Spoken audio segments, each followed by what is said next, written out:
Thanks. I guess before I go on, I'd like to give a big hand to the organizers of IFG. I'm going on a limb to put this event on, Victor, Kuhan, and particularly Jerry Mander, because it was a pretty bumpy ride at times. And I also have to thank, of course, the funders, because without them, many of these people won't be here.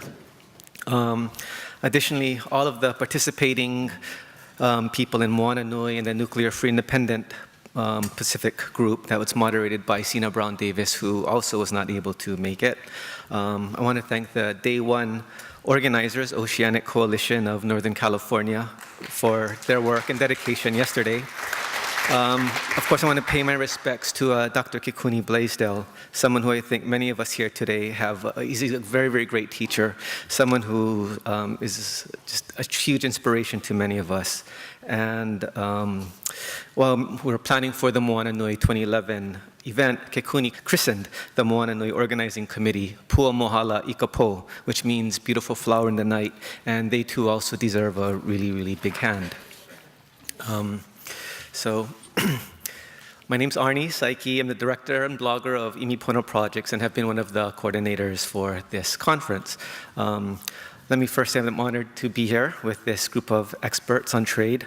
I do not share the expertise of peoples like Michelle, Arthur, Jim, Victor, and Maureen, but I do think that we all share a conviction that these new trade cooperations, rather new free trade agreements like the Trans-Pacific Partnership, are not only an assault to our sovereignty, but also a black boot to our peoples and our biodiversity, as Michelle mentioned.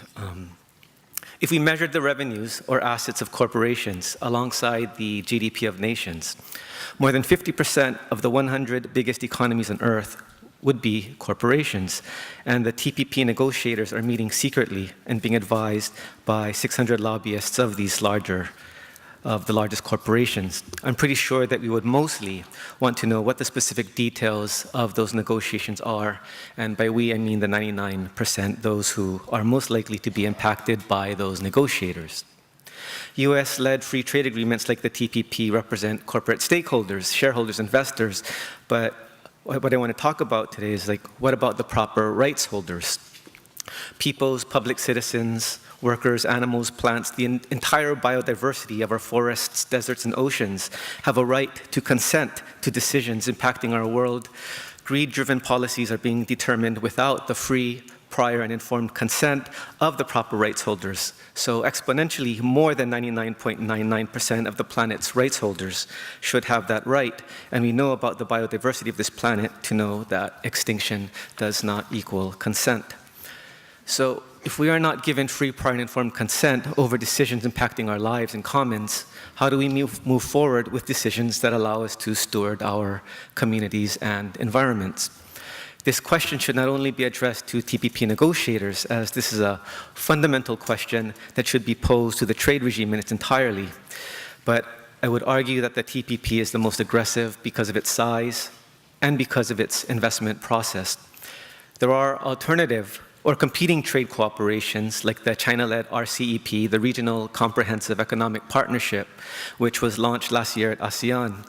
China practices more attractive investment procedures called soft loans, and these soft loans are state-owned infrastructure loans that are generally more attractive to developing economies than loans provided by the World Bank and the Asia Development Bank, which is why many Pacific Islands and developing economies prefer working with China rather than US Wall Street.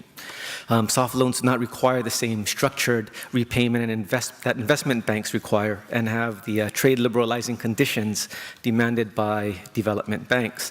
And additionally, I think it's important to note that none of the BRICS economies, Brazil, Russia, India, China, and South Africa, are included in the TPP. And so when we talk about TPP, we may want to consider that they are competing fundamental policies reminiscent of, or perhaps inherited from Cold War policies that bind not only nations but economies to trade cooperations. PICTA and PACER Plus, as Maureen, PICTA being the Pacific Island countries trade agreement, as Maureen described, are binding Pacific Island small island states to outdated neoliberal policies. And then there are other regional or bilateral investor-state agreements, which, if the US is involved, follows the same neoliberal investor-state protocols. Walmart VP Angela Hoffman, expressing her participation in the TPP before the Committees on Ways and Means, writes, "We have realized that gaps and complications in the supply chain unnecessarily hinder our ability to deliver the right product at the right price to our customers around the world." Her testimony that agreements are being drawn for the benefit of the global supply chain or for Walmartization are parroted by other corporate and fund managers. In the Forbes Global 500, Walmart stands head and shoulders above everyone else. But going back to the TPP, beyond this lack of free, prior and informed consent, the TPP and all other US-led investor-state agreements are codified in binding international law. Although this entire acronym soup of trade cooperations may be daunting to some, what we are in essence talking about are investor-state agreements and a new paradigm of legal rights to investors or corporate shareholders that are motivated by the sheer financial and economic strength of this $27 trillion economy if we were to measure these GDP economies through GDP. So, for example, earlier this month, Samoa was the first Pacific small island state to sign PICTA, the Pacific Island Countries Trade Agreement Trade and Services Protocol. One of the chapters is a Financial Services Index, Annex, and it reveals that Samoa has just inherited the kind of unregulated, over-the-counter, derivative risk investment services that led to the crippling of many lower and middle-income communities here in the US. Since the crash, however, the US has initiated regulatory roles via the Dodd-Frank Wall Street Reform and Consumer Protection Act, but for small Pacific Island countries whose GDP may be around $500 million annually, there is no Dodd-Frank. There's only this investment service that Samoa is now legally bound to. But perhaps I speak too soon, as House Republicans are now trying to use trade deals like the TPP and the new Atlantic version, the Transatlantic Trade and Investment Partnership, as a vehicle to sidestep these Dodd-Frank regulations. In the event of disputes, Samoa, as well as other Pacific Island countries who are considering ratifying this agreement, they may hardly even be able to pay the legal fees to settle disputes without bankrupting their economy. So who benefits most from these agreements are investors and corporations representing agriculture, fisheries, biotech, mining, banking or insurance sectors, etc. And the Pacific Plan is opening the floodgates for large banks and hedge funds to sell these mortgage-related or futures-related investment schemes that are designed to fail so that hedge funds can collect on the insurance of that failure. Because the Pacific region is one of the most isolated and resource-rich regions, creating terms of trade that maximize the investment and trade regime will eventually leave a lot of Pacific peoples bankrupt. And when you account for the TPP, which Australia and New Zealand also belong to, island communities will be left stranded without a paddle, just as a storm cloud of impending doom hovers over the horizon. I think for many of the Pacific small island states, they view PICTA as a kind of standalone integration scheme, like a mini EU, but the reality is that with the TPP looming in the distance, PICTA by default will be consumed by the surrounding 12-nation, $26 trillion trade cooperation. Now, sometimes I feel like I have to apologize because when we describe the impact of free trade agreements or investment agreements, we talk about it as a warning, as we've done, or as a cautionary tale, as if we were those three witches in Macbeth, the ones who are always in this storm cloud representing chaos, conflict, and darkness. As these ever-watchful witch figures, we're acting as witnesses, as agents that prophesy and send out warnings of impending doom. Yet this is where we are today. We are talking about impending doom. We are talking about our lives continually having to adjust from one crisis to the next, fighting over our customary lands and resources, having traditional communities and family structures torn apart by greed, while up ahead we see that the impact of global warming and man-made climate change is the endgame to life on the planet as we know it. And it's difficult to convey this because the sun rises and the birds sing, but when you step back and you view this through a history filter, we are living in a very strange and dark time. And it is our collective strength, however, our unity and activism, that provides optimism and sunlight in these times, and we find ourselves here because we believe it is what is right and what is pono. And so what gets me is that Wall Street, the investment regime continues to prioritize extractive and depleting industries and resource privatization, and developed a whole new financial mechanism that profits off catastrophe. New investment products called cat bonds that transfers the risks from insurance companies to investors, which technically are part of the reinsurance market. Catastrophe bonds are another derivatives product, another product derived from some tradable good or service, and it works like this. If there's no disaster by the end of whatever term, investors get a return on their investments. In the event of a disaster, however, insurance companies pay the claim holders while investors lose their upfront investment. It seems straightforward enough. The caveat, however, is that only large investor corporations like Monsanto, Walmart, and those 600 corporate advisors to the TPP can purchase these.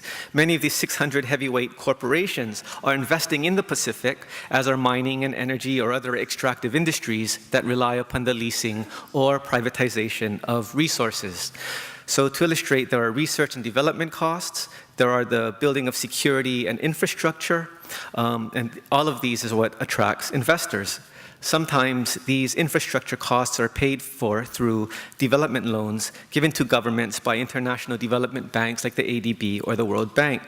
More often now, we see that investments are being driven by public-private enterprises through the selling, leasing, or the privatization of public resources.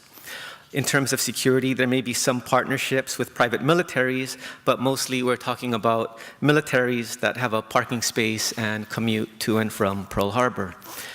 And so one of the ways that this new paradigm shift in investment is impacting financial services is that hedge funds, for example, are looking for development opportunities to privatize more resources. The loss of these resources is a loss of anticipated future profits, and whatever these anticipated future profits are can easily be accounted for through the investment of these catastrophe bonds. And large hedge fund managers have capitalized very, very heavily on these cat bonds when disasters occur. So in this new profit-driving reinsurance scheme, catastrophes and severe weather have become financial assets to investors because they can drive this narrative of fear to sell their trade investments and services to Pacific Island countries, which are very susceptible to severe weather and climate change, to the point where islands are literally sinking. But what I think is really important to address here now is the Pacific Plan, and I'll quickly go through this. So by way of history, the Pacific Plan is a Pacific Island economic integration proposal that was initiated by the Pacific Island Forum in 2005. Fundamentally, the Pacific Plan asserts trade liberalization across the region, and it was drafted and led by the big brother economies of Australia and New Zealand. A year before the announcements of the Pacific Pivot, which this Moana Nui conference addresses, Assistant Secretary of State Kurt Campbell met with American Samoa Representative Eni Faleomavaegna and the House Committee on Foreign Affairs on new U.S. policy in the Pacific. This new U.S. policy identified working with the Pacific Island Forum and the Pacific Plan, as well as a whole slew of sub-regional institutions, NGOs, and civil society organizations to create greater opportunities and regional investments between Pacific Island countries and the US. Now here we are barely 3 years later, and the Pacific Plan is now going through a review process. As part of the review process, the Pacific planners are traveling from island to island, meeting with representatives and trying to determine how best to implement this neoliberal economic package by assessing the needs of each island group. For some governments, the needs may be climate change. For others, it may be infrastructure. For others, like in Palau, they discuss growing the private sector to play a key role in tourism and development, which they identified as a golf course and some five-star hotels.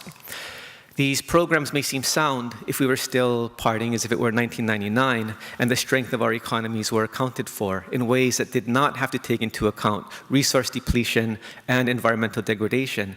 But the truth of the matter is the new economic matrix will have to account for degradation and depletion of resources.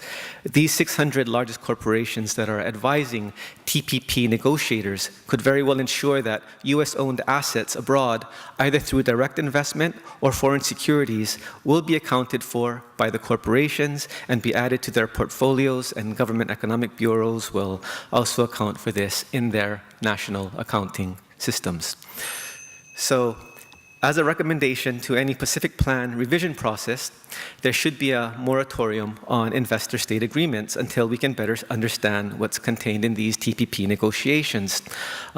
Just to repeat, there should be a moratorium on these investor-state agreements until we can better understand what's contained in these secret TPP negotiations. As it stands now, the national accounting of resources and the protection of Pacific Island regional biodiversity should be seen as a strength to our national economies and not a commodity.